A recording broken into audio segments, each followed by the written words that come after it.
people standing. Also, too, maybe what you could do, too, just in preparation for our time, take your phone out, make sure that it's on airplane mode or silent mode, so that way there's no distractions in our time. If your phone goes off, know that grace will be extended to you, okay? So we're not going to throw you under the bus, but if we could make sure that the distractions are at a minimum. Now, technically, we're supposed to, we can start in 4 minutes, but I think pretty much everybody's here, right? So maybe we'll just begin. How's that? Okay. So, and I'm going to use the microphone here. My name is Pastor Glenn Morton. Thank you so much, family, for inviting me and just kind of help in this time. And I know that it is very tender. I know that it's difficult. I know that it's painful. All of those things. I also know that you've been inundated with lots of friends that have come alongside to love you and care for you. And I'm sure it's a little overwhelming having so many people here who absolutely love you and want to support you. I know that there's been probably a lot of talking and conversing and all of that, very social bunch that you are. But maybe what we should do is just take a moment and kind of focus ourselves. And we just take a moment and just kind of sit in silence a little bit and just kind of focus ourselves. And then I'll lead us out of that time together. Okay, so let's just take a moment and pause.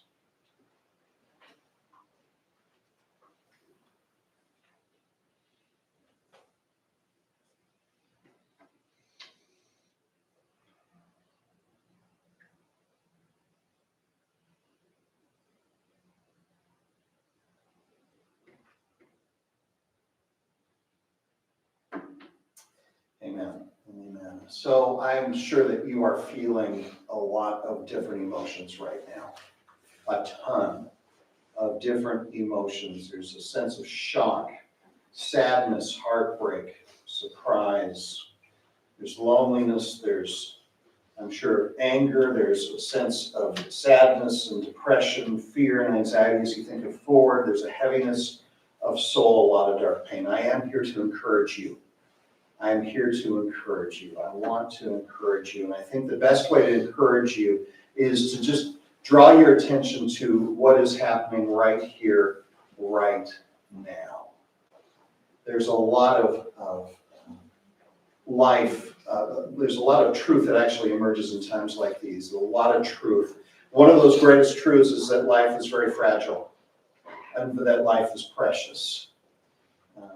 We are temporal. We all are very temporal. And so in a moment like this, it makes us very sober about our being, very sober about who we are, very sober about even what we think about, what we do, and just all of these things, our friends, all of these things are just very sobering in this moment, realizing, wow, any one of us could be done at any moment. So that's a sobering reality there. But what comes up next to that is that there's a lot of love here in this moment too. There's a great deal of love.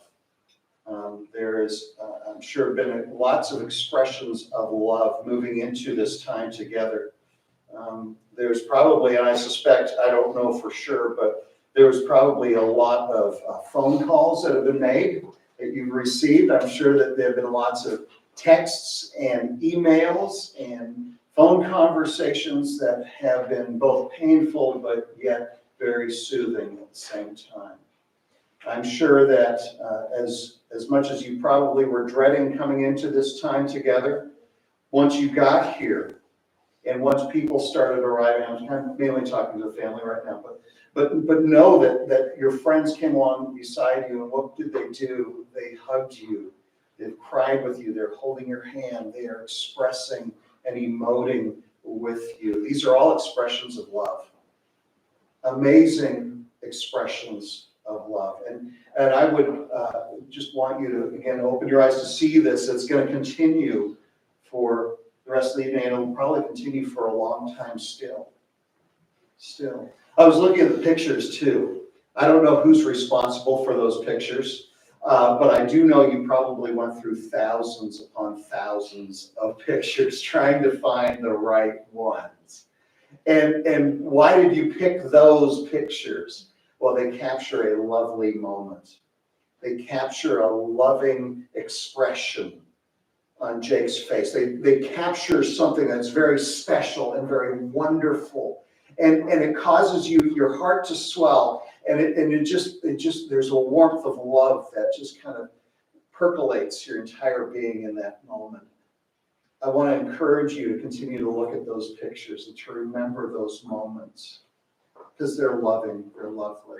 Even the flowers that are here, and I don't know who's all responsible for the flowers. Again, expressions of love. So many expressions of love here.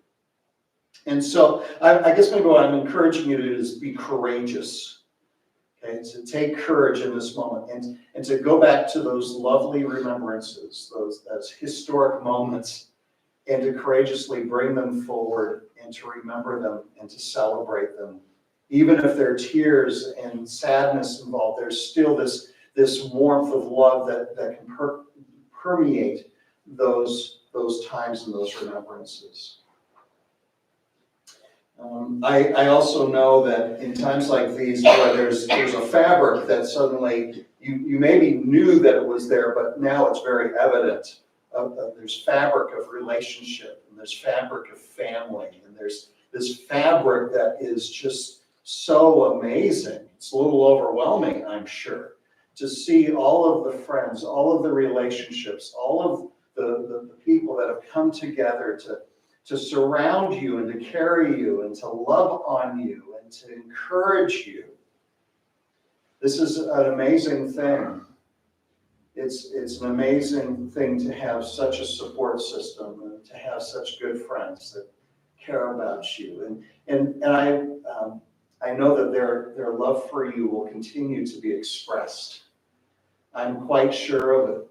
They're going to come around you and they're going to continue to walk with you and to help you through this time. Admittedly, I never knew Jake. I didn't know him.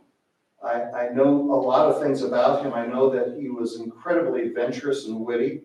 I knew that he had a great sense of humor. I know that he was very social. I know that he was super protective of his sister. I know that he processed a lot of things with you and that you guys had a very special relationship. I know that he was quiet at times. I know that he loved to travel. I know that he had a lot of friends. Oh my goodness. This is a lot of friends. This is spectacular. I know that he liked traveling. And he did so with a sweet and kind of a demeanor about him. He was self-sufficient, of course, as well. I know that he was super smart. Some of you will probably be able to attest to that. Just they graduated cum laude is significant, but also the very fact that many of you asked him about issues with geography, I think was his main thing. He was able to remember most everything and anything, but he worked at a credit union as a risk analysis. This is you got to know what you're doing in this kind of position, and he definitely did. He was just a very, very sharp guy. But with that said, I'm not an expert. I am just simply not an expert on Jake. But I'm going to invite John on over, and maybe you can fill in some of the picture for us all here.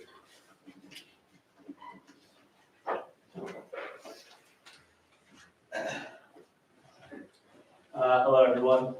My name is John, if you don't know me, or as Jake liked to call me. Quite the list here.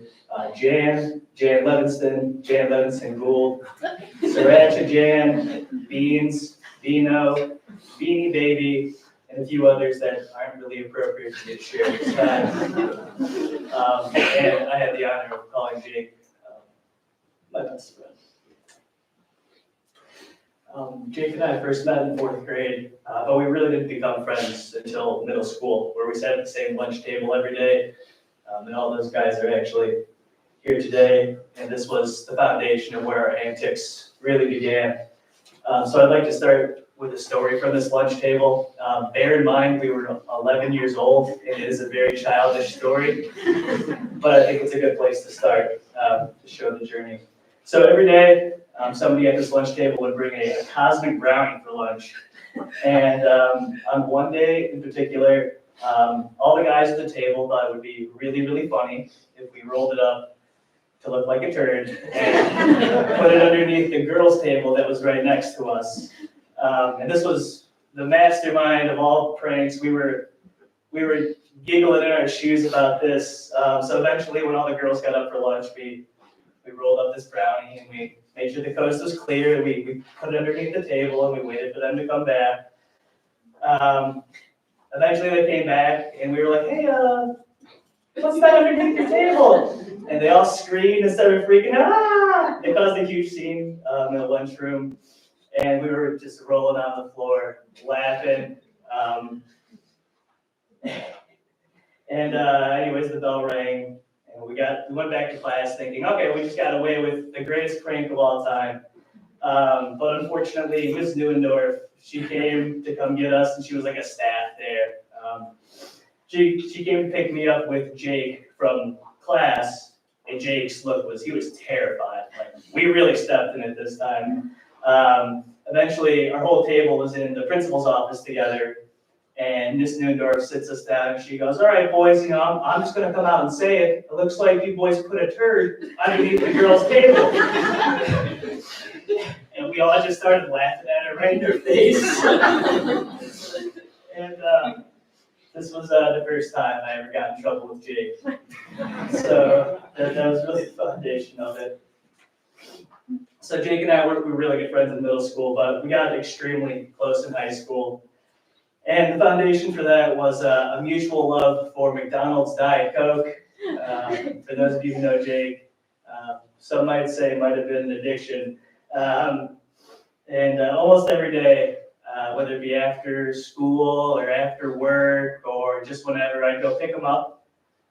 We'd go get Diet Coke from McDonald's. And some days we'd sit down and just have dinner together and talk, or I would just pick him up for Diet Coke and I'd drop him back off. We played Xbox together a lot too during that time. He was really good at Call of Duty. I think he'd be upset if I didn't mention that. So let it be known, he was very good. We played a lot of video games in high school together. During this years, we also established a long-running tradition. And those of you who have seen me and Jake hang out know we started playing this game called 500 Rummy. And it's a card game. We always joked it was a game for old ladies, and but, we didn't really care, and we really enjoyed playing it together.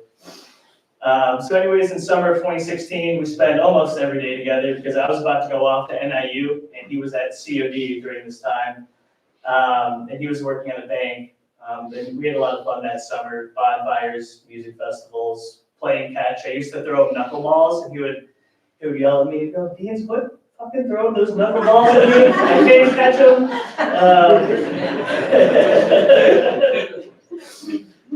We were just kids, being kids. Eventually summer came to an end, and I went off to NIU, and I found Sigma Alpha Phi fraternity, all the guys here, and I would call and text Jake almost every day. I'd say, dude, you have to come to NIU. I found this magical land where you can drink beer and have a lot of fun, and I think you'd enjoy it too. And eventually, he was a hard man to convince, but he eventually said, all right, I'm coming to NIU. So in spring of 2017, he came to NIU and he rushed Sammy's. This was a blessing for me because I had my best friend and all of my new friends all in one place. Then in fall of 2017, we finally had the chance to room together in room 14, which I'm going to tell you a little bit about now. It's quite a disgusting place. So during the course of that year, we were very, very well renowned for our bickering, often being told we were like an old married couple. The arguing would always start because our room was absolutely trashed at all hours of the day. It was disgusting. Jake's bed never had any sheets on it.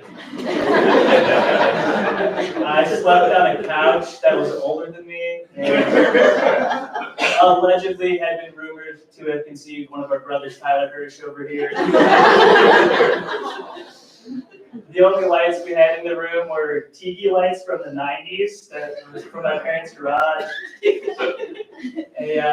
Pepsi neon sign, and a Mountain Dew neon sign that Jake eventually broke when he was trying to swat a fly and shattered it. There wasn't any AC in the building, so it was a hot mess, literally. And the fact that anybody decided to come into that room willingly was astonishing.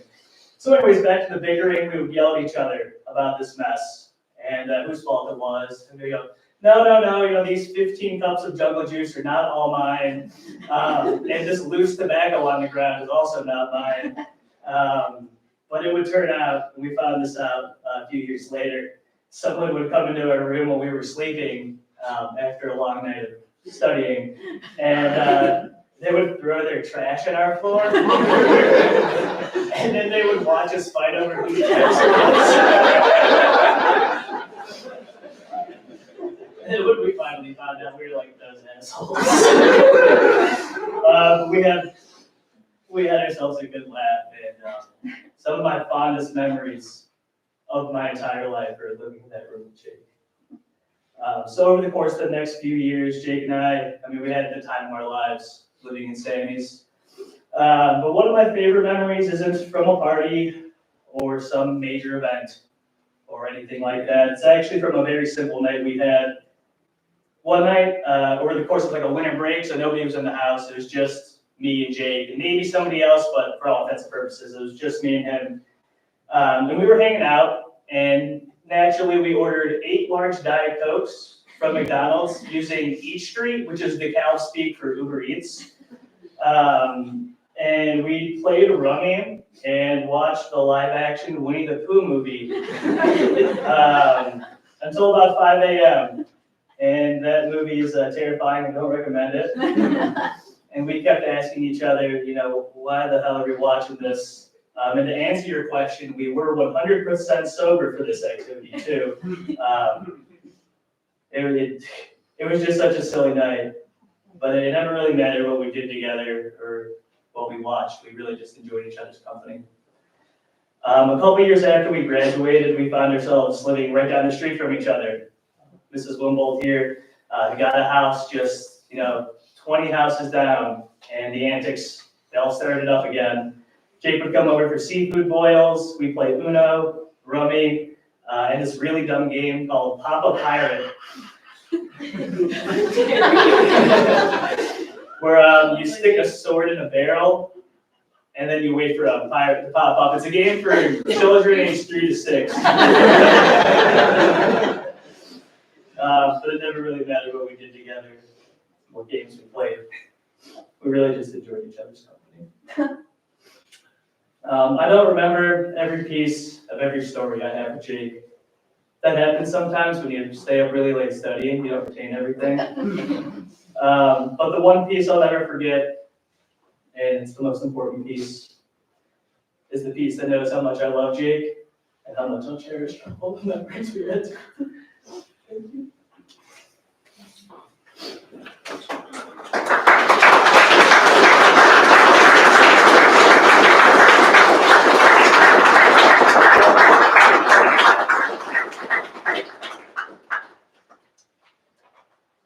Does anybody else have anything prepared to say, something written down or something that you would add to our time together here?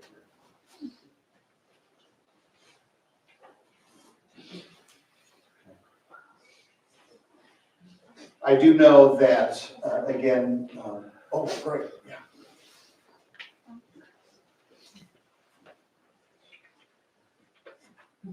Wow. Yeah. Hello, everybody. My name is Tyler Hirsch. John Beans just talked about the couch that I may have been conceived on.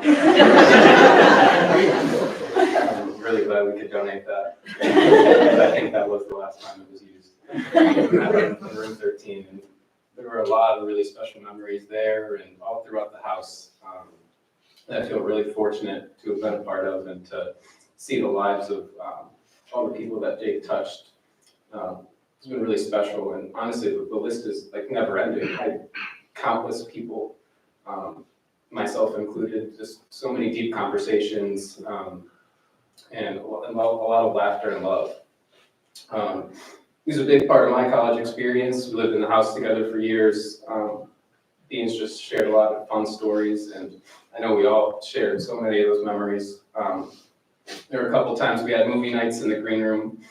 Jake really liked movies, and he showed me a couple of movies that were really impactful to my life that I still recently watched, and I got to talk to him about it and thank him for showing me. And yeah, it's not until years passed that you realize how monumental these memories were that we all shared together. We were both finance majors. You know, he's a big geography guy, but we did finance together, which was really tough. But the finance crew, all of us would study in the basement together, right in the house. And Jake was really, really good at helping everyone figure out the most complex topics and the things that we couldn't figure out. And we got to take those breaks when we were studying and just laugh and hang out together. And I know your crew hung out so much, and I was really thankful to be a part of that. The times I'd stumble into the basement and study with you guys. It's really special and helped me figure out a lot of stuff and eventually graduate too. The energy in the room was always more positive and bright when Jake was there. I'll never forget his laugh and how passionate he was about the things that mattered to him. And all the times he spent with Beans, and I'm really thankful that you convinced him to come to NIU. I don't know where you're standing now. Great speech. But he brought a lot of positive influence to our brotherhood, to our fraternity, to the pledge class that he was a part of when he held multiple leadership positions in the house. He always wanted to be a part of what was going on, and he truly was such an integral piece of the house and what made Sammy's Sammy's. I'll be forever grateful for all the memories that we have and all the time that we got to spend together. Yeah, thank you.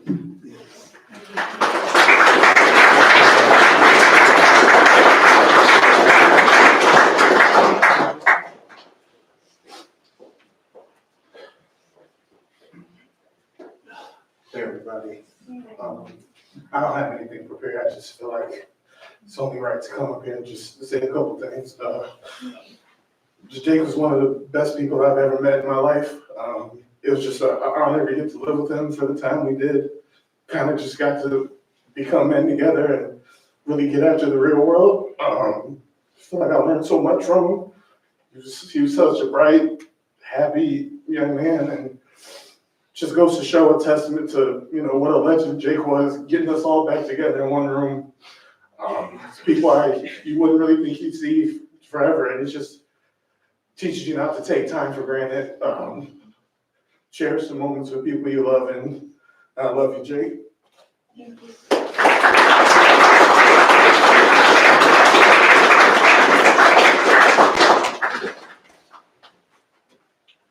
It's going to be tough to follow those fine gentlemen, so I don't have anything prepared either. But so I'm Alex, I'm Jake's brother. I knew when he was born that he was going to be a special guy. I mean,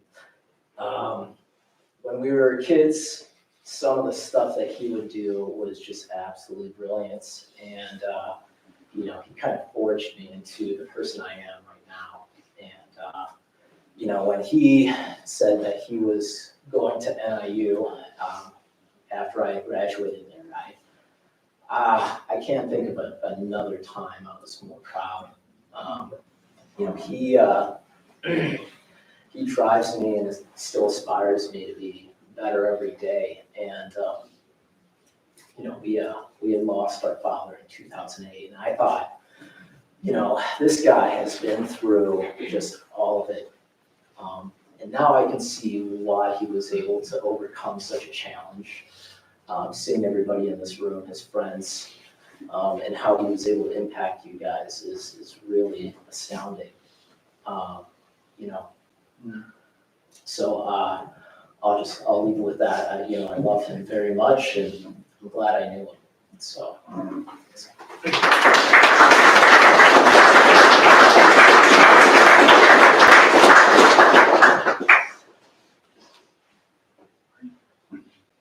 It's worth being courageous, isn't it? To be able to articulate and to be, it's amazing though, because it's happy, but it's incredibly sad, right? And how can those two come together like they do?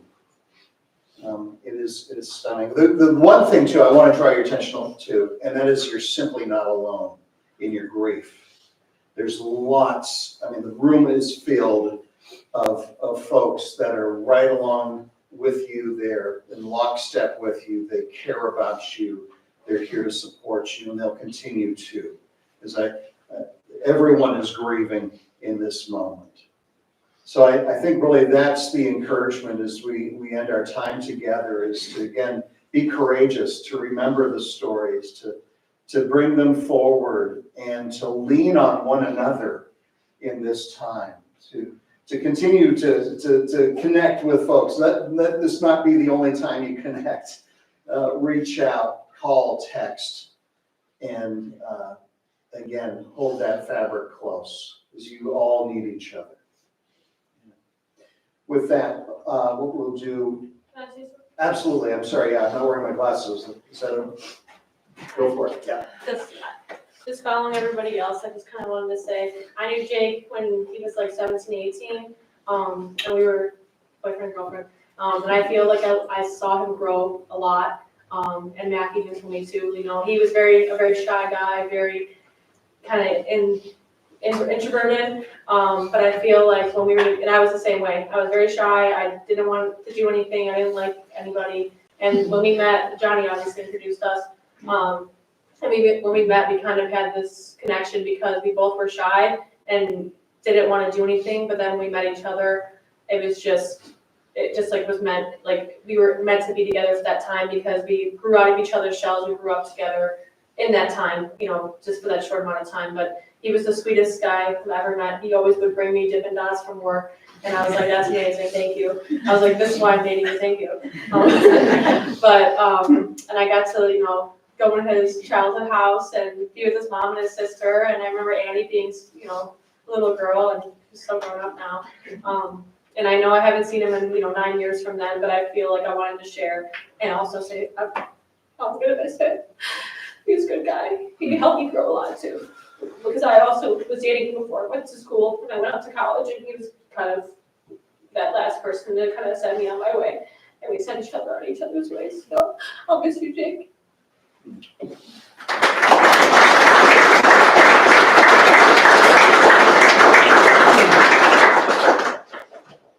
Maybe what I'll do is I'll put my glasses on and I'll just say, okay, is there anybody that has something that's prepared they want to share? Yes, Frank. Thanks. Hi, everybody. My name is Jeff Blair. Probably a lot of you in the room don't know me aside from Jake's friends. I was standing in the wings, trying to get the courage to come up here. Matt called me today, let me know about Jake's passing. One of the reasons I wanted to be up here is because in this very funeral home not too long ago, we said goodbye to my own son, and Scott and Jake were very good friends. So I really wanted to be here to support Jake's family, his mom, his siblings. I know it meant the world to me when I had the support of everybody when we were in this very funeral home back in August. And it was huge. And what you just said about the support of others and the grieving, obviously I'm still grieving. It just doesn't go away, but to lose a child. So I just wanted to be here to say I understand and how important it is. I did want to share one story, however. Beans was up here, and it's so good. I haven't seen him in a long time. Beans, wherever you are, there you are. I'm sure you remember, but so the story I'd like to share, I'm going to continue on with the couch thing a little bit. I hope you'll remember this. We had invited Scott and his friends up to our lake place in Wisconsin. Beans came up with Jake. We used to call him Jake from State Farm, by the way. My wife came up with that. She's got a saying, a nickname for everybody, and all Scott's friends had nicknames. Jake's was from State Farm. She would be here tonight, but she's traveling. At any rate, we invited them up. It was an extended weekend, and they came up in their own car and were prepared to have a lot of fun on the lake and otherwise, and including some game systems that they brought and were set up in the garage and were ready to play all night. But the funny part of it is that when they came in, we had beds for everybody. But Beats came in and like he was prepared. He was going to set up on the floor. That was his deal. You know, he was and he goes, and the next thing is like, I'll even take a couch like that. That'll be good for me. And he was just shocked at the fact that we had a place for him to actually lay his head aside from the floor. So it was a great memory that instantly came to my mind today when I heard of Jake's passing. So again, my deepest sympathy to your family. Thank you.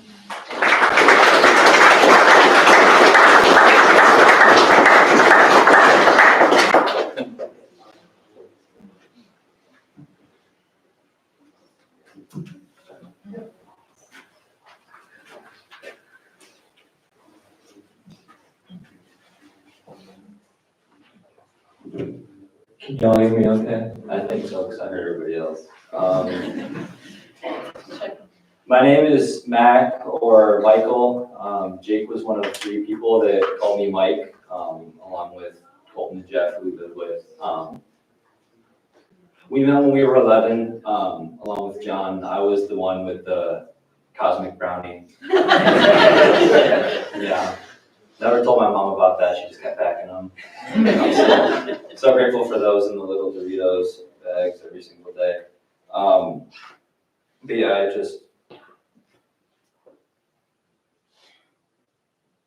Jake was good at everything that he really wanted to be good at.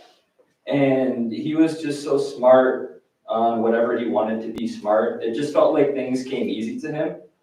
He was just special like that. And he just like felt invincible, even though he could feel things so deeply.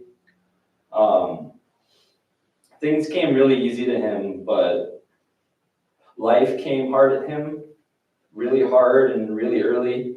But eventually, and it was so cool to see since knowing him like from age 11, that life started to come easy to him because he really wanted it to, and he was really getting the hang of it.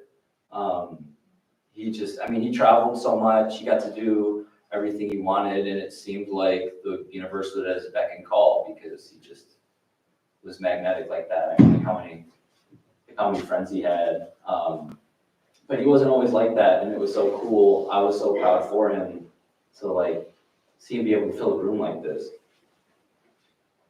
From working at Twin City Financial at age 16, insane, to graduating cum laude, to traveling internationally many times, he earned himself the privilege of getting to do the things that he wanted to do, and he loved it.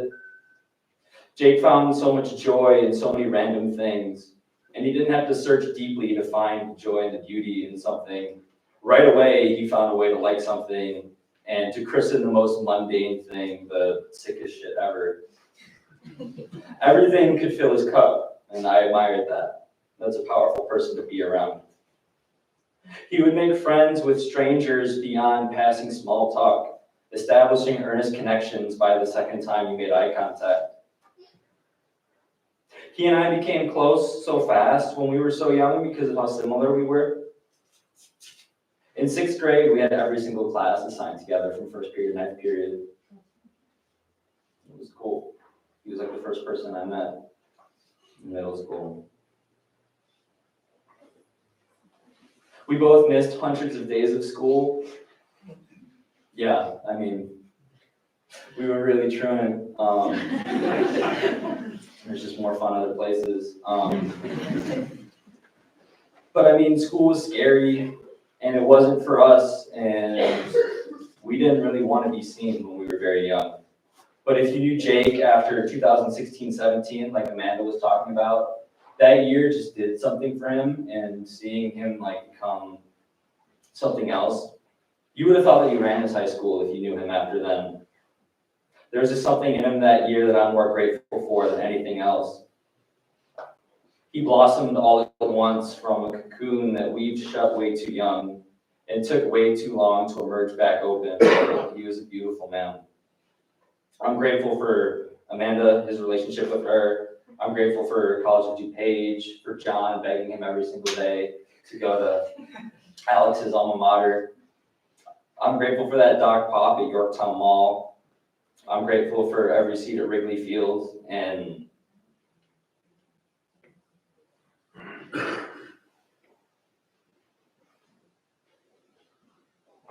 I'm sorry, I've got a lot, but it's kind of hard to say.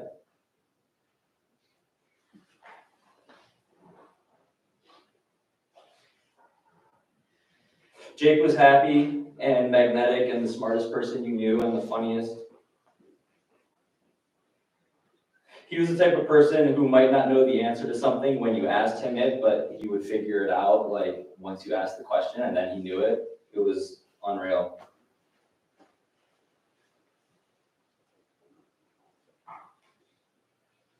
He loved his mom and his sister so much. His family shrunk way too young and he became the man of the house way too early, but he absolutely wore it and accepted it, and he never played around with his responsibilities. Even if we were partying, nothing grounded him like his responsibility to his family. And he never complained about it, and he never conflated responsibility with chores or burdens. Nothing grounded him like his responsibility to his family. And I learned a lot from him.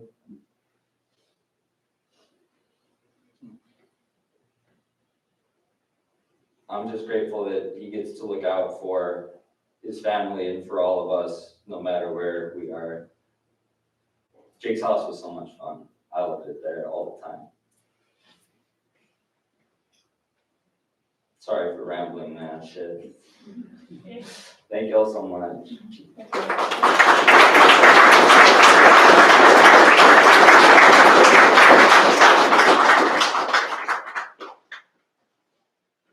Yeah, a lot of thoughts, actually. I was kind of looking at the screen. There's a lot there, right? There's just a lot. There's so many words, there's so many memories, there's just so many experiences that, again, I just want to encourage you to take courage to remember, to draw forward, to be able to celebrate Jake's life. Now, what we're going to do is we'll just kind of, we're going to just shift a little bit now. I think that'll probably be appropriate. I want to give you space to be able to continue to talk. Some of you are petrified at coming up in front of a large group like this. I feel sorry for you. I don't understand you, but doing this is a little bit more difficult to do. But to create space where maybe you could have more intimate conversations and to be able to connect in meaningful ways in that respect. We're going to do that moving out from this time. I know that the service officially, 7 o'clock is the time that we'll be kind of closing out, but I want you to stick around in the next half hour or so and just connect with others. But before we do that, let me just take a moment again, just to pause and again, consider what we've heard and to process that the best we can. And then I'll close us in that time of silence.